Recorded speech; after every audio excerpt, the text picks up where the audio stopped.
Hello everyone. आज का topic है यूपी पीसीएस 2024 के लिए एमसीक्यू प्रैक्टिस करना। तो चलिए पॉलिटी सब्जेक्ट के एमसीक्यू प्रैक्टिस करते हैं। पहला क्वेश्चन है, भारतीय संविधान के अनुच्छेद 356 के तहत आपातकाल की उद्घोषणा जारी करने के लिए निम्नलिखित में से कौन अधिकृत है? ऑप्शन ए भारत के राष्ट्रपति, ऑप्शन बी भारत के प्रधानमंत्री, ऑप्शन सी भारत के मुख्य न्यायाधीश, ऑप्शन डी संबंधित राज्य का राज्यपाल।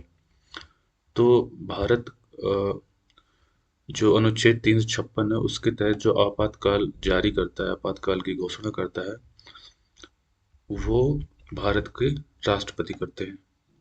भारत के राष्ट्रपति ही ऑफिशियल आधिकारिक तौर पर आपातकाल की घोषणा जारी करते हैं और वही इसी के लिए अधिकृत है। और आर्टिकल जो 356 है, ये राष्ट्रपति शासन इससे लगता है, इस आपातकाल के द्वारा। और केंद्र राज्य की बहुत सारी शक्तियाँ अपने हाथ में ले लेता है और राज्य का शासन एक तरह से केंद्र के हाथ में आ जाता है और एकात्मक रूप से चलने लगता है। नेक्स्ट क्वेश्चन, क्वेश्चन नंबर 2 है, भारतीय संविधान में निम्नलिखित में से किस मौलिक अधिकार को संविधान का हृदय और आत्मा भी कहा जाता है? ऑप्शन है समानता का अधिकार, अनुच्छेद 14 से 18, स्वतंत्रता का अधिकार, अनुच्छेद 1922, ऑप्शन सी संवैधानिक उपचारों का अधिकार, आर्टिकल नंबर 32, ऑप्शन डी शोषण के विरुद्ध अधिकार, अनुच्छेद 23-24।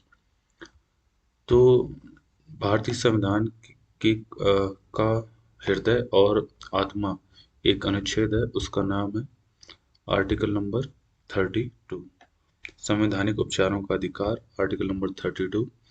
इसी अनुच्छेद को संविधान का हृदय और आत्मा कहा जाता है, क्योंकि ये आर्टिकल बहुत सारे अधिकारों को प्रदान करने के लिए, बहुत सारे अधिकार हैं जो भी हमारे मूल अधिकार हैं, उन अधिकारों को प्रदान करने के लिए अगर ना मिल रहे हो तो कोर्ट में जाने की अनुमति भी देता है।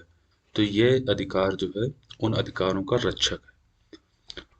नेक्स्ट क्वेश्चन, है भारत में विधानसभा चुनाव लड़ने के लिए एक उम्मीदवार के लिए न्यूनतम आयु कितनी होनी चाहिए?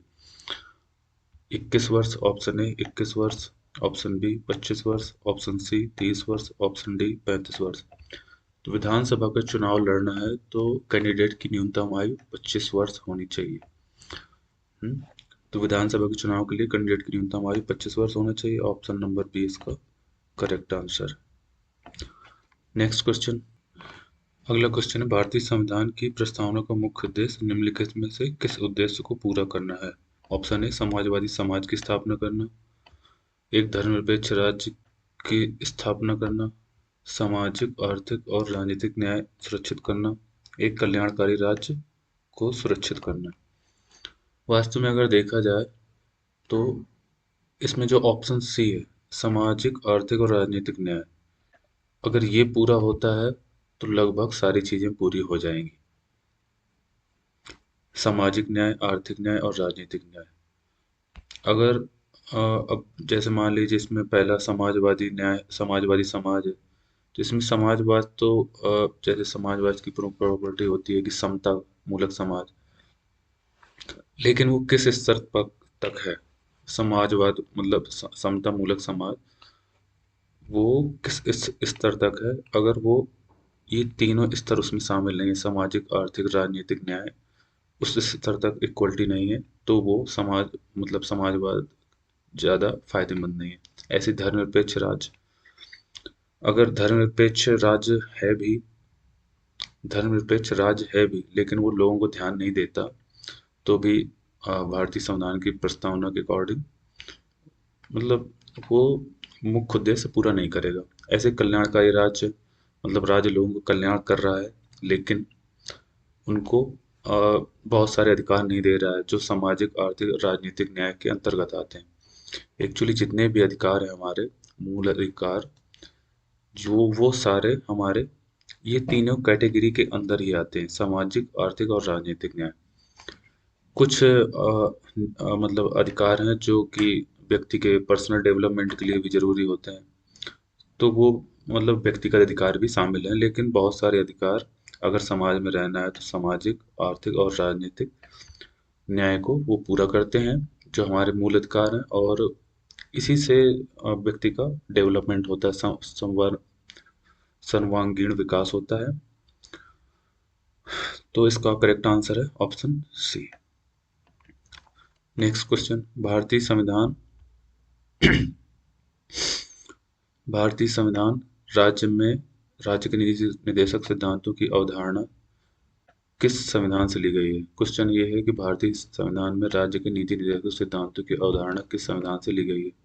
Option A British, option B Irish, option C अमेरिकी, ऑप्शन डी फ्रांसीसी। तो राज्य के नीति निर्देशक सिद्धांतों की अवधारणा भारतीय संविधान में आयरिश संविधान से ली गई है, तो इसका करेक्ट आंसर है ऑप्शन बी। नेक्स्ट क्वेश्चन, भारतीय संविधान के किस भाग में नागरिकों के मौलिक कर्तव्य वर्णित है? मौलिक कर्तव्य पूछा है, तो मौलिक कर्तव्य भाग 4 ए में है, मूल मौलिक कर्तव्य, और जो कि रसिया के संविधान से लिए गए हैं। तो भाग 4 ए, आर्टिकल नंबर 51 ए, तो इसका correct answer option C. Next question, भारतीय संविधान के जनक के रूप में किसे जाना जाता है?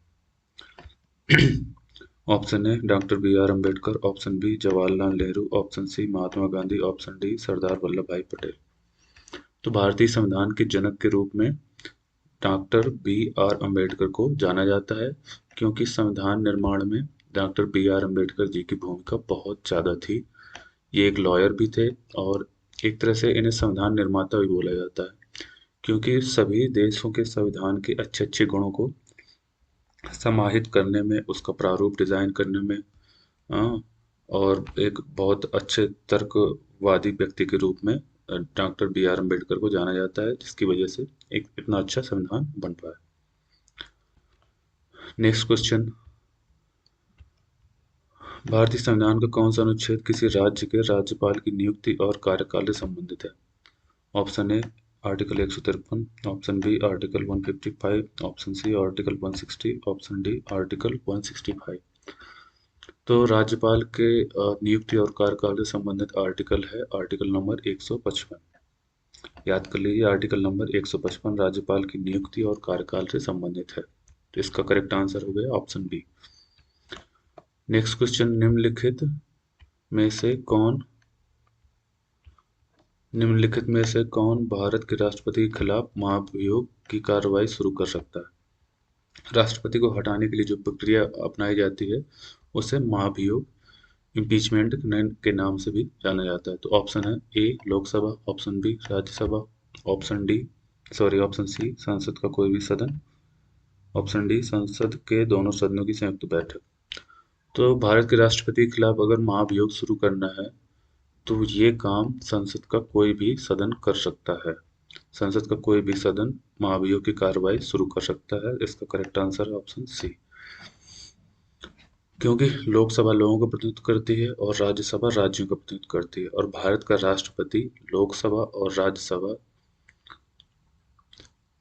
इन दोनों जो सदन हैं, इन दोनों सदन में जो जो लोग बैठते हैं, इन दोनों सदनों का एक तरह से संवैधानिक मुखिया है।